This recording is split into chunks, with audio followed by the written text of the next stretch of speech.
Batman is a Republican. I'm Batman. Mr. Reagan. Now, I know that fictional characters, especially ones owned by major corporations, are rarely depicted as political or as being overtly associated with a particular political party. But in the case of some superheroes, I think it's obvious what political party they'd be in. In the case of Batman, Batman is a Republican. Not only is Batman a Republican, but I think Bruce Wayne would be a solid Trump supporter. I'll explain all of this in one moment. First, like any good capitalist, I have to sell you something. The US dollar has lost 85% of its value since the 1970s when the dollar decoupled from gold, and the government seems bent on continuing this tradition. From now until after the next election, the government can print as much money as they want. The last time they did that, inflation went up 9%. This means one thing: the security of your future and your family's future is all in your hands. Make sure you freeze the value of the wealth that you're currently holding. Invest in gold with Noble Gold Investments. Gold is one asset that is proven to withstand recession, inflation, and just about all economic threats. Noble Gold Investments is here to help you if you want to invest in gold. You also get a 24-karat 1/4 ounce gold standard coin for free. Go to noblegoldinvestments.com right now, noblegoldinvestments.com, the only gold company that I trust. So why is Batman a Republican? First, Bruce Wayne is a straight white male.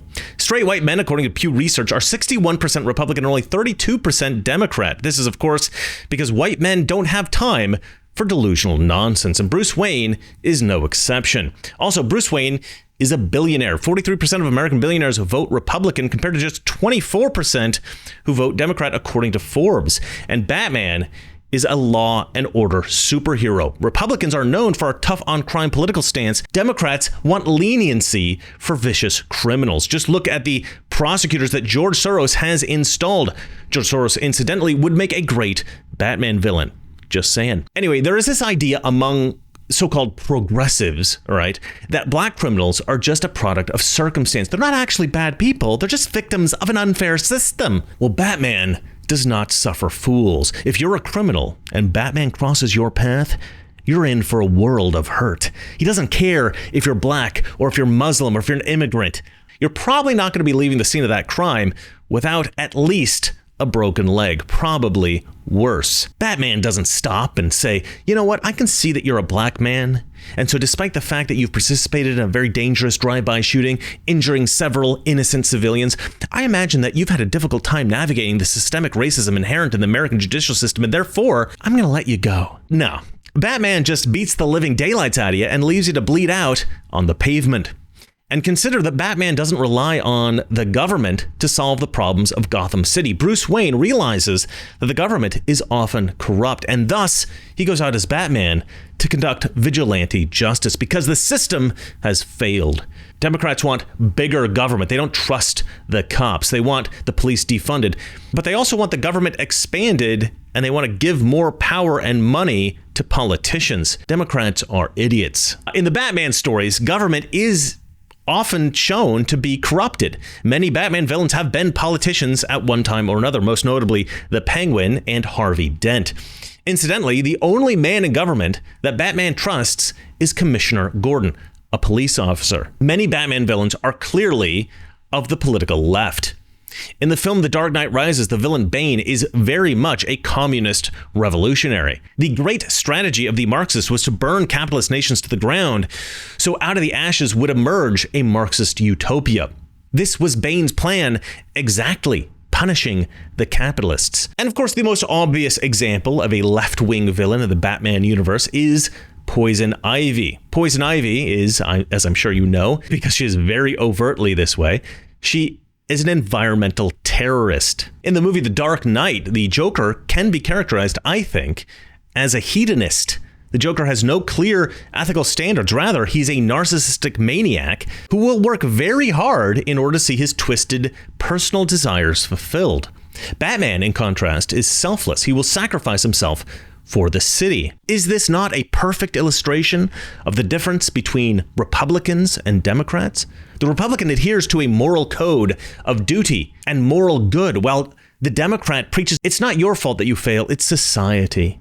You deserve, you're entitled, etc. Finally, Batman embraces traditional values. Batman, like every hero popularized since the dawn of civilization, embraces traditional values such as honor, integrity, and loyalty. Now, I will explore this idea a little bit later in the video, but these are now entirely conservative values. In fact, all traditional values are conservative. Conservative Republicans tend to support the idea of justice and fairness based on hard work and merit, while leftists tend to believe exactly the opposite. Just belonging to a particular group in the mind of a leftist engenders the group member with value. A black woman isn't just an individual. She is imbued with the value of her race and gender. She's great not because of anything she's done, but because all black women are great. In one of his papers published in Nature and Communications, the social psychologist Jonathan Haidt argued that, quote, liberals care about harm and fairness, individualizing values, whereas conservatives care more about loyalty, authority, and sanctity, binding values. This research again suggests a differing focus such that liberals tend to express compassion toward individuals broadly construed, whereas conservatives emphasize compassion toward their immediate social groups. This has obviously proved to be wildly inaccurate. Leftists are today clearly tribal in nature. Women, gays, blacks, Muslims, immigrants. These are the people that we like. These are the approved people. The straight white male, he is the filthy leper that must be banished from society. He is anathema. He is dirty and evil. Leftists have their in crowd and they have those that they exclude. And everyone in their group is accepted no matter what. But everybody that's excluded is excluded no matter what.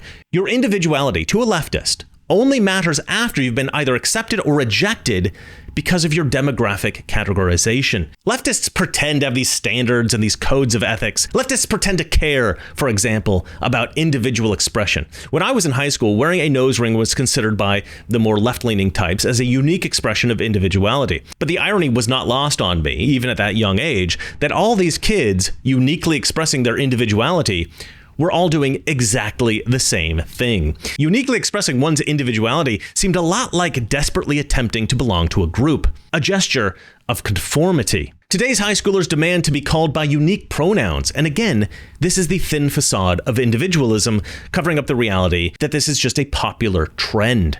Those who join the pronoun mafia are immediately part of a group conforming to a specific ethical philosophy. It's once again the pretense of individuality hiding a gesture of conformity. Certainly there are those who go their own way, true individuals, artists and contrarians and iconoclasts. And you will find this in both conservative and leftist political spheres.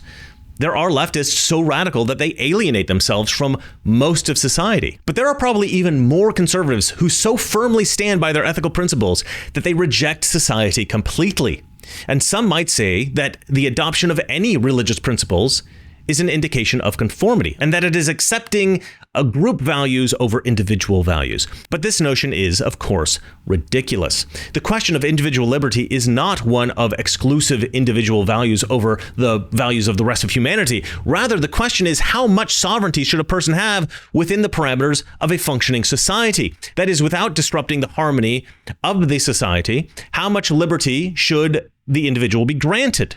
Leftists tend to rely on rigorous authoritarian control for the harmony of society.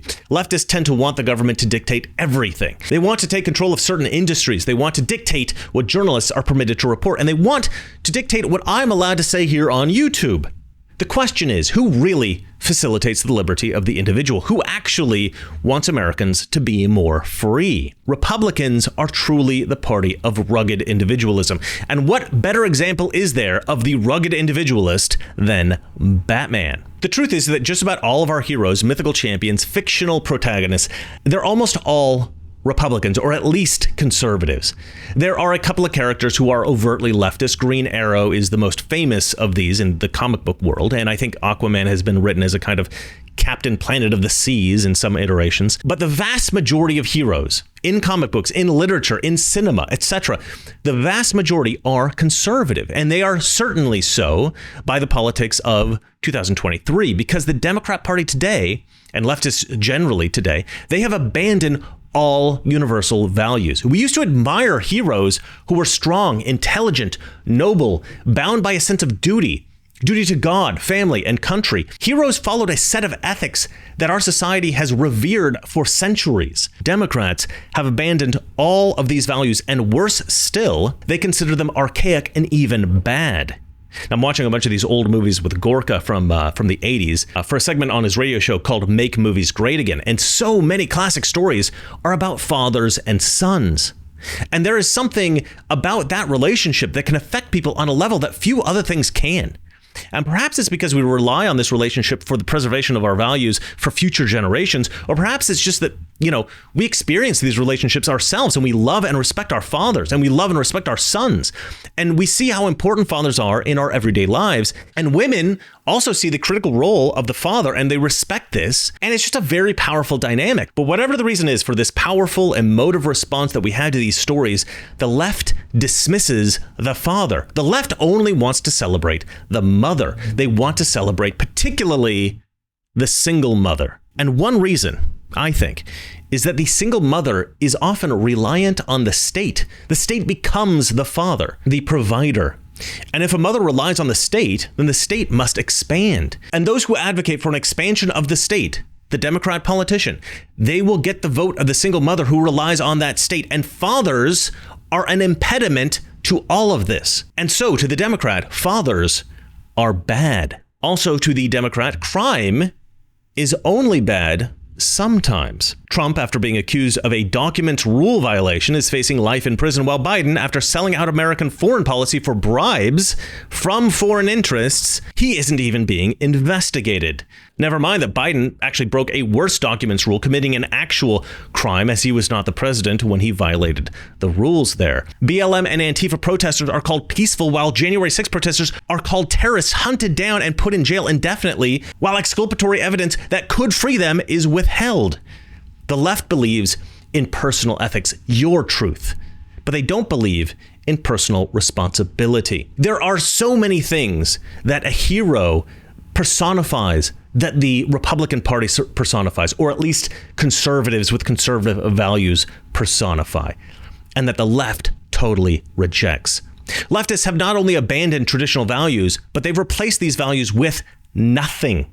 They have basically three consistent political positions. We must expand the size of the federal government, giving politicians more money and more power. Abortion is good. And 3, climate change is an existential threat that must be addressed with billions of dollars. That's it. Everything else is subject to change. And these political positions, they make no sense. The federal government is apparently a misogynist patriarchy that marginalizes LGBTQ folks, immigrants, and people of color, and yet they constantly want to give government more power and expand the size and scope of the government. Well, if it's so bad, wouldn't you want more freedom from government? But I guess their thinking is that they want to make it bigger and bigger and then take control, because then when they control it, it'll be good somehow. Sure. The truth is that we need true conservatives controlling every aspect of government, because true conservatives respect traditional values. And traditional values are the very thing that preserves a high quality of life in America. The left has adopted a new set of ethics, which are all regression back to tribalism. Their ethics are all irrational, contradictory, and bigoted. Leftists claim to be open-minded and inclusive, but they are precisely the opposite. They include everyone but the straight white male, who is demonized and derided constantly by the left.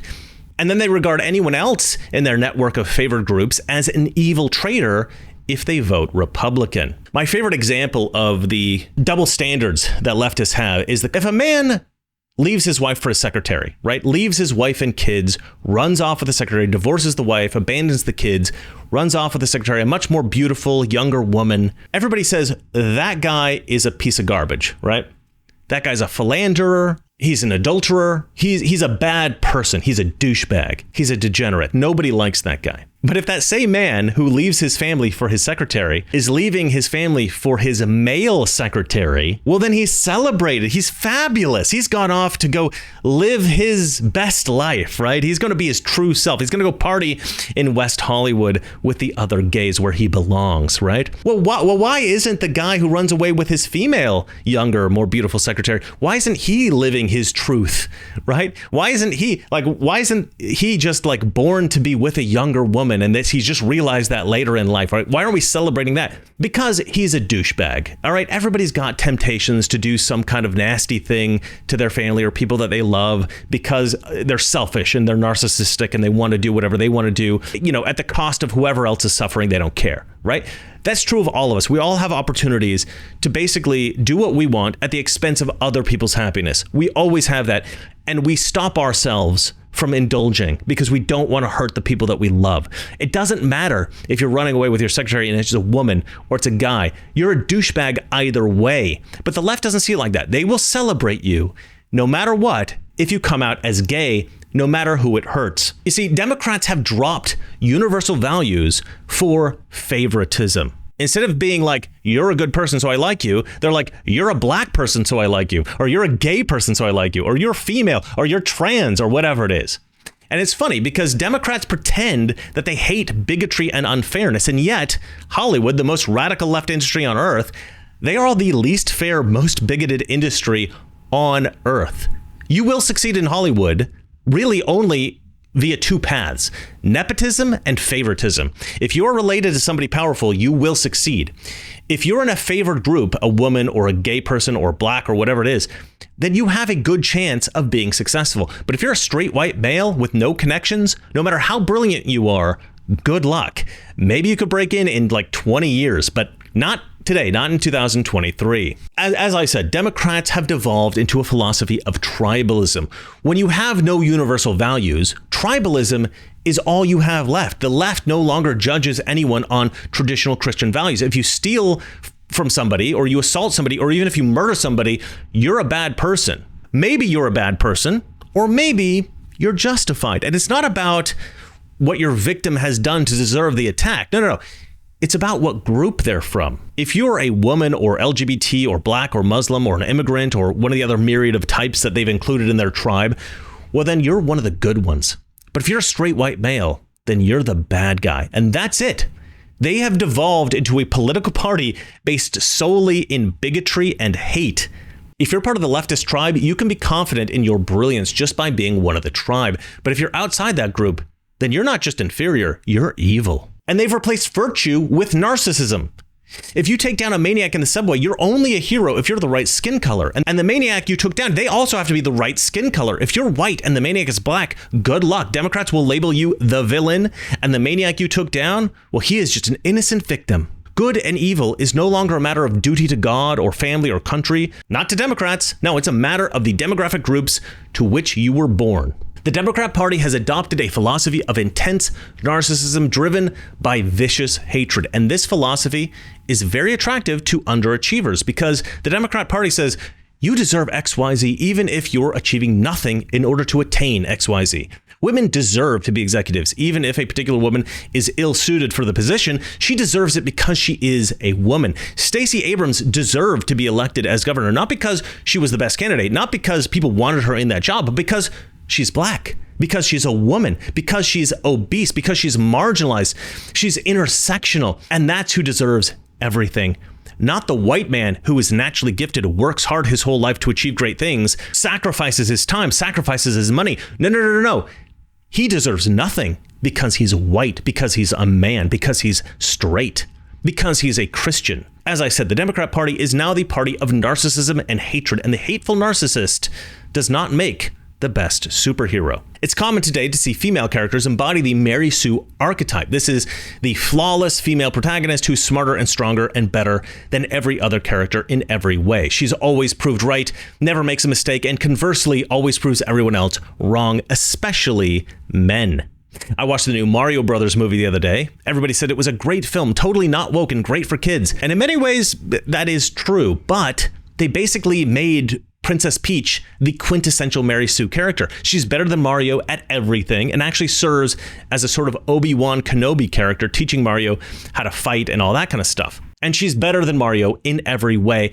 And honestly, it's actually strange that the movie is even about Mario, given how much better Princess Peach is in this film at everything. In the original game, you've got to rescue the princess. It's a pretty old story and a very effective one. This new story, the story of the all-powerful princess who can do no wrong and single-handedly protects her kingdom against the evil invader, this isn't exactly a universal story that's been loved for centuries. It's a bizarre new kind of story, which frankly sucks. They did this with the Captain America flop. They did this with the newest Men in Black movie that also flopped. They even did this with the new Wakanda movie. The Mary Sue story basically follows a very specific pattern. An amazing, genius, flawless, physically impressive girl goes through life underrated and underappreciated. She never changes throughout the story because she's perfect. But maybe she wants something, or something's happening around her that she has to react to.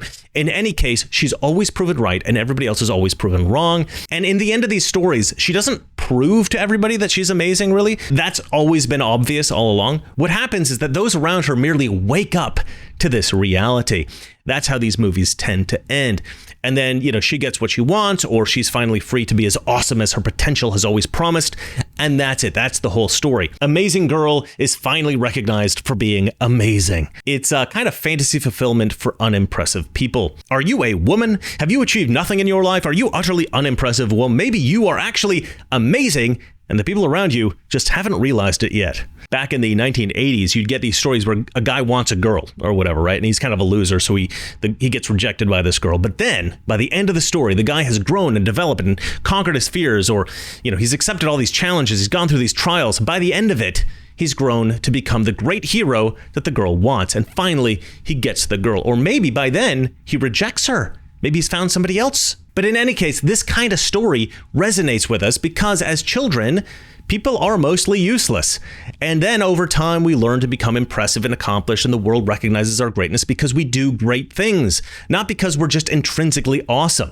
The Mary Sue fulfills the fantasy of the sheer narcissist, and most people just aren't that self-absorbed. At least I hope not. Although the current fiction may end up creating a generation of these narcissistic monsters. But I don't think so. I think that people will get bored with the philosophy of narcissism and hate, both in our fiction and in our culture. I believe that people will once again embrace traditional values because these are the values that actually work in the real world. And look, you could have said maybe 20 or 30 years ago that traditional values are not conservative or they're not Republican. They're universal. That is, they're human values that Republicans and Democrats both accept. But this is no longer true. The Democrat Party of 2023 has abandoned these values in favor of a relativistic set of ethics. There is no universal truth. There is just your own personal truth. Your perceptions are just as legitimate as anybody else's, whether they're objectively correct or not. If you're morbidly obese but you feel healthy, then you are healthy. Never mind what your doctor tells you. If you believe it, then it's true. And so how do you tell a story that resonates with everyone if you have rejected any universal truth? If you've rejected all universal ethics, if you've rejected all traditional values, how can your story resonate with anyone? Well, it can't. And this is why movies and TV shows are terrible today. Our civilization needs our heroes. We need Superman. We need Batman. We need Captain America. Because we don't always have the best influences, and these characters will help us as children to explore the ideas of good and evil, of law and justice. They help us explore principles and ethics.